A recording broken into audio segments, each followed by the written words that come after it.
I was born on the 7th of May, 1945. I lived in the town of Newbridge. My father's people, the Dowlings, were about 12 miles from here. They had a farm which actually came onto the bog. It included 12 acres of bog. So as a small boy growing up in the summer, I'd come out to Barnestown quite a lot and became familiar with the bog. So I've always had a yen for the bogland. Dreaming of the jet black loam, the roots of the long-haul journeyman keep calling me back home.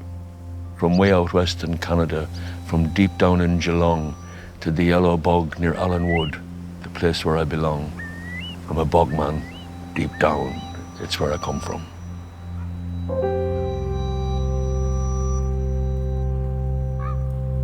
Most of all, I remember coming into the kitchen of the house, and there was always a big pile of turf in a kind of a, there was a hole in the wall that was always kept filled with turf. Everything was done. There was no electricity, no running water, and the fire was the heart of everything. I remember my old grandaunt Nan saying that the fire hadn't gone out for, she reckoned, 300 years. The fire had never gone out. I feel very privileged to have witnessed that life, you know. They're all gone now. I went down the Boreen, down to Barnestown, where my father's people lived, and there's no trace of it. The house, the haggart, the milking parlour, everything. You can't even tell where they were anymore. There's just this huge big field. I often think now about all the skills we've lost. We no longer know how to produce things, to make things, to fix things. And the day may come when the few people that have those skills will become the most important people in our community.